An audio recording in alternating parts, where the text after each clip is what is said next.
Hi, I'm Brian Ellis, and welcome to the creative formula for the bass guitar. I'm glad to be coming into your homes today, and I'm proud to announce the launch of my new bass series, Inside the Bass Solo. Today I'm going to be taking a look at some of the key elements that I use when I do my bass solos and how I go in to prepare for a solo. As we started off, and as we left off on the B, in the B scale, B minor, we started to open up a lot of doors. And I want to continue on explaining how I do a lot of cross patterns. I usually take my pinky, right, and my theory and my analogy about the pinky is that the pinky, right, if I was to take my hand, right, like, and just take it off and turn it around, the pinky will have just as much strength as my first or my index finger. So you will see me use a lot of pinky maneuvers.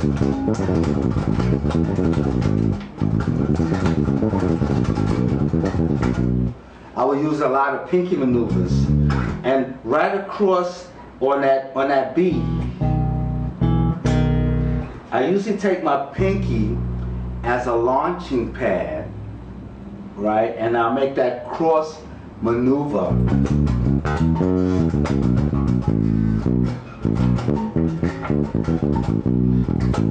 And I like to use a lot of use my pinky as a launching pad to dig deep in to the core of my scale.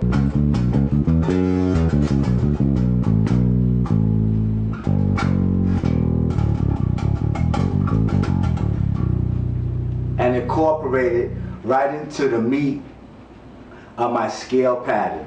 So let's see where we standing so far. So far we took our B minor, right, and we infused our G major, which turned out to be our major 6, our B minor. I'm starting to hear the colors. I'm starting to hear it now, the colors. Oh my goodness, it's nice. Then I usually piggy back and forth with my parallel major and my relative major, or my D major. So let's see if we can call that out for a minute. Alright, so I have D, E, F sharp, G, A, B, C sharp, D.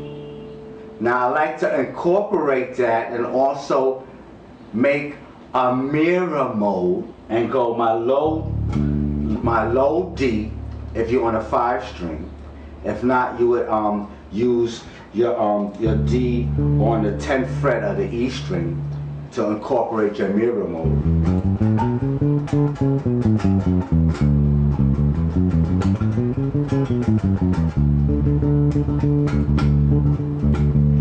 And what I like to do, I usually like to incorporate as many D's as possible.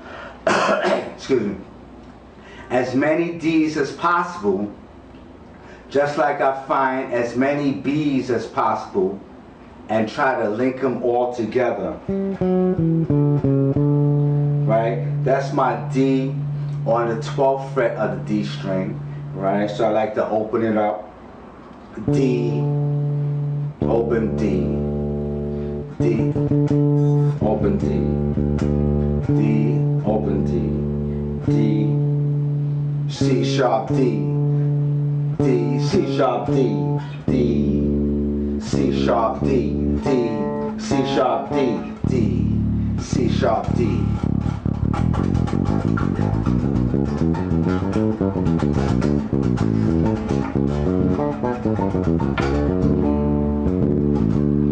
D, C sharp D, D, C sharp D, D, C sharp, F sharp, B. And I run right into that maneuver. Try that again. D, C sharp D, D, C sharp, F sharp, B, B minor, B minor against my D major, and it links right in. Now, as I take that pattern, we start to get an idea of how we take a pattern and we use the different colors inside the scale, right? And we use it as a system, right? And then it becomes a model. So if I have a model, B minor,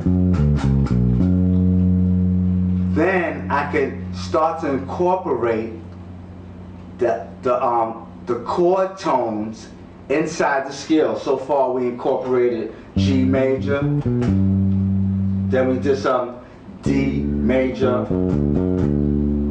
right? Now if we go to our fourth degree of B minor, we would have our E minor mode, and we could infuse our E minor scale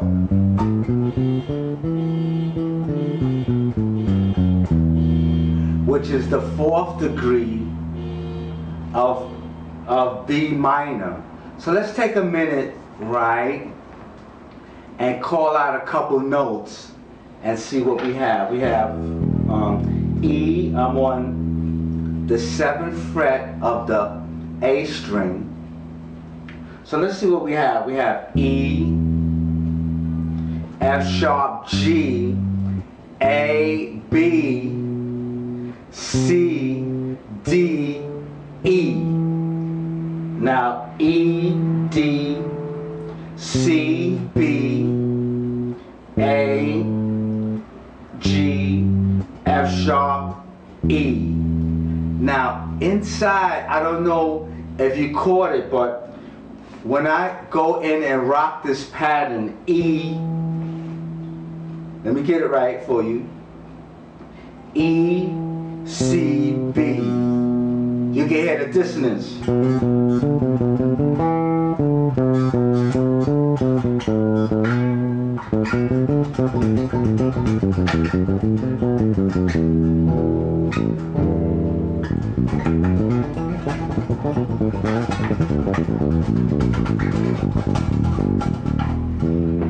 I go right in, I could take it, I can go right underneath.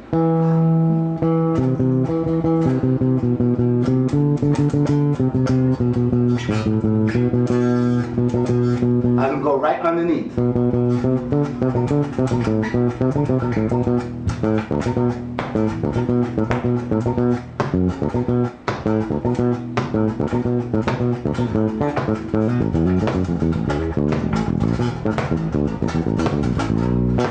I can go right in and get that pattern, start to open up a few colors that you may miss in that B minor mode once you explore the chord and the scale degrees inside that minor pattern.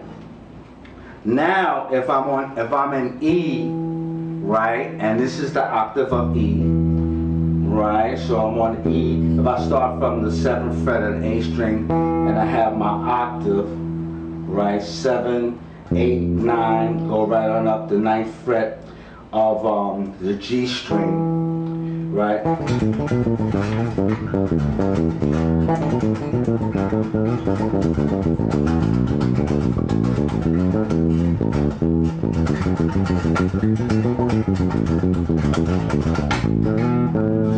I'll go right into that E. And now, if I was to use my E harmonic minor, right, and that will give me that D sharp, E, D sharp, E, D sharp, E, D sharp, E,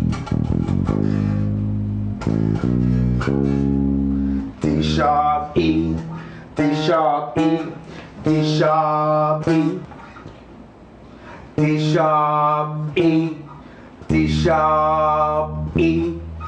So I have E and my harmonic minor in E, E, F sharp, G, A, B, C, D sharp, E.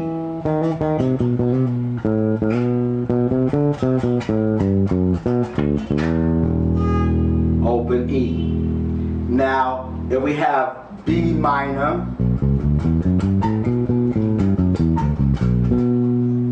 then we have E minor,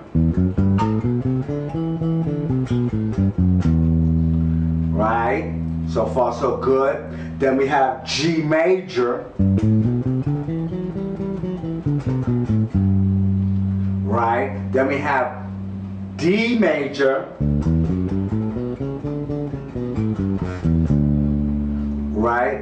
Already we took from one scale, right? We started to add the scale degrees and started to build on the modal ability of the scale to draw out colors, and the colors become tones. It's like painting in tones, but you more or less have to have like a road map, right? So you can draw from your what they call your ammunition when you're doing your solos. You're not just soloing off the top of your head. You know exactly what you're doing.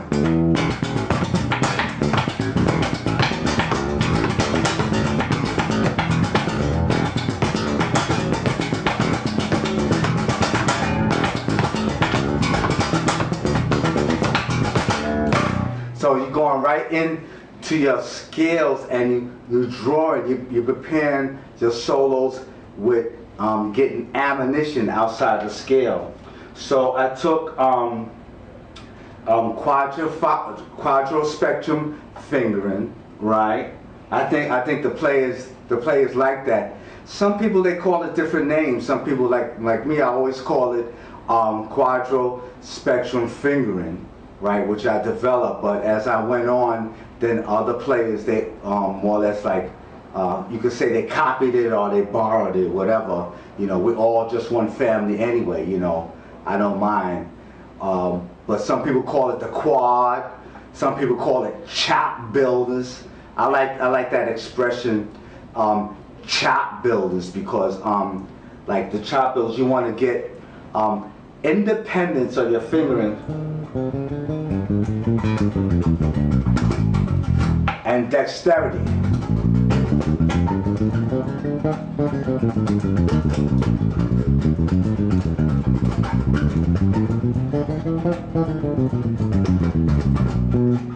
You want to get that dexterity. So right away, I have B, right? I have E, I have G, right? Then I put that D in there. Now in that mode, right, my D mode, my D major, right, that diatonic sound, I usually borrow the third, which is the fifth of B, and that will give me almost like a Phrygian against D major, right? So if I go up a major third to F sharp, that would give me that Phrygian mode, F sharp, G, A, B, then I usually use a C, D, and also I will couple it if I'm using a major 7, C sharp, D, and I take that Phrygian mode, F sharp, G, A, B, C, D, and get a nice tonal and a nice chordal pattern.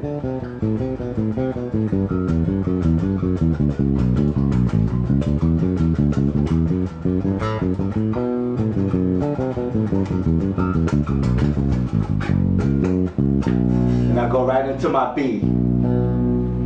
Right? Now if I went into the B or on the 7th fret of my E string, right, as I couple this F sharp, right, oh that's nice.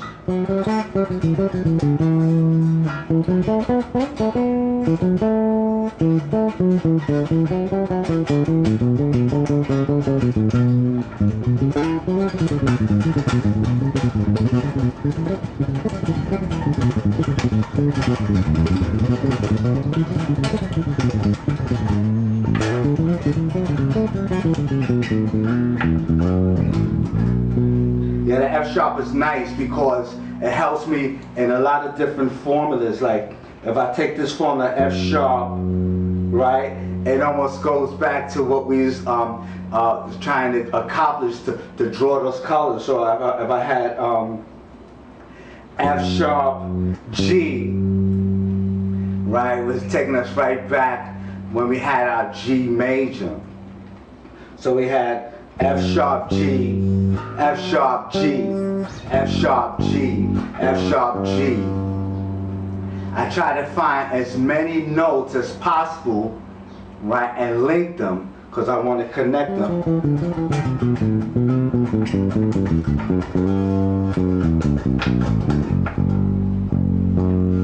Right there in the F sharp again.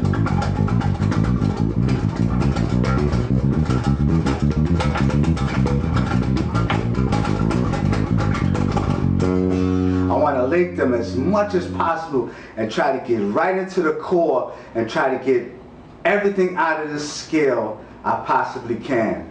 So far we're doing good. We almost rounded home and almost about to make that home run. So let's take another break and I'll be right back.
So as we continue on, we added our B minor,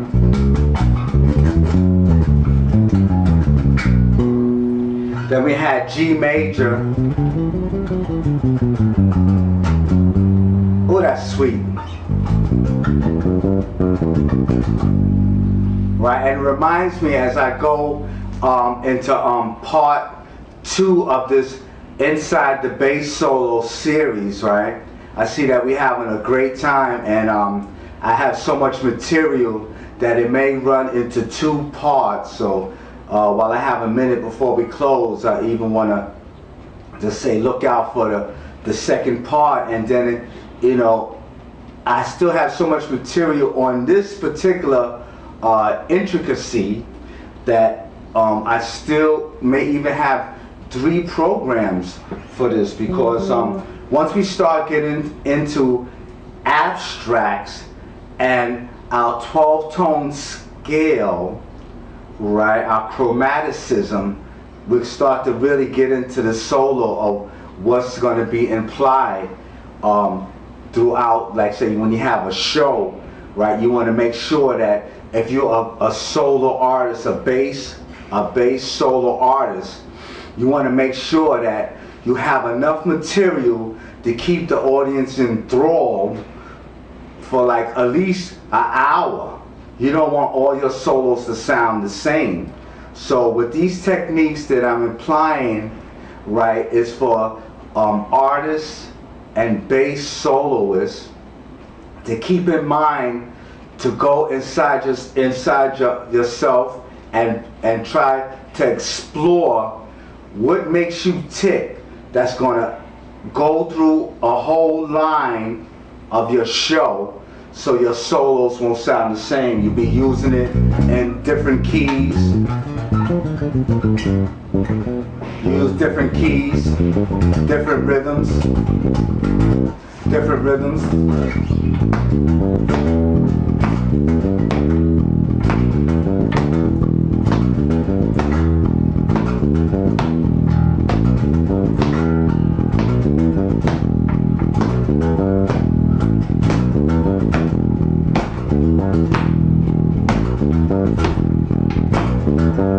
Use different rhythms, different lines,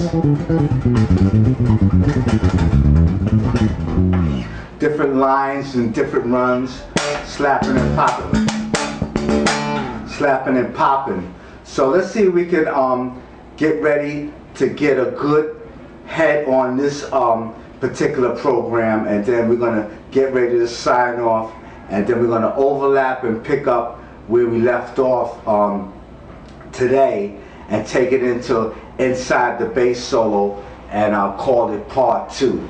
So as a quick review, right, we started with our B minor scale exclusively today, and we used it as like a launching pad and a formula. A formula to use, like, as we use it in all minor scales.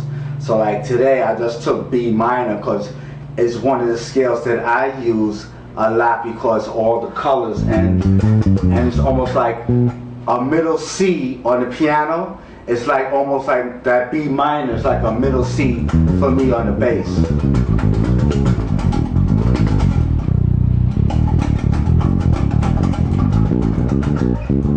So we took the B and we had a linear form. We had B, C sharp, D, E,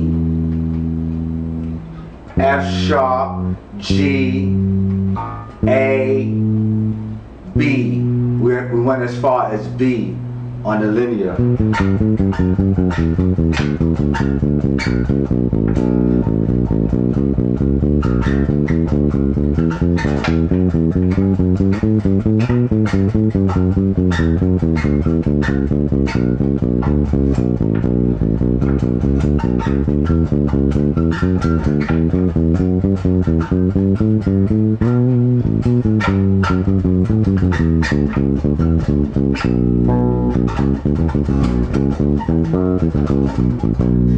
Right, and then we looked at our D major, because our D major, we delve into it and we seen that it was our relative major of B minor.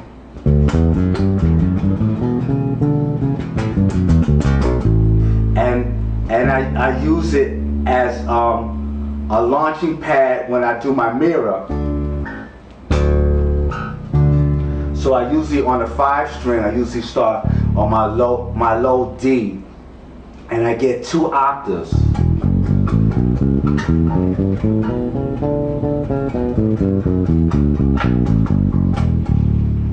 Right? So we had D, then also we went right underneath and we had our G major.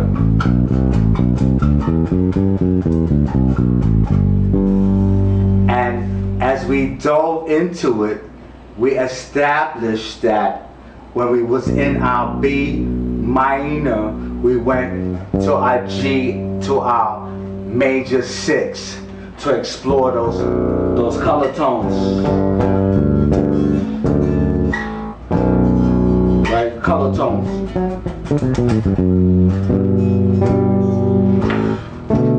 Our color tones, we just got right into it.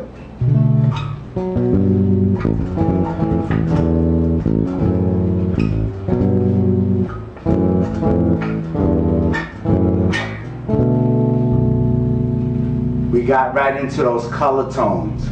So with all that said and done, let's leave it right there because I want to leave some meat on that bone so we can get back to it and inside the bass solo part 2. So as always, I want to thank you ever so much for allowing me to come into your homes. It's been a pleasure. I hope that some of these skills and some of these improvisational fundamentals can be used in your medium and take it to a new and a higher level. So with all that said and done, I'll see you real soon.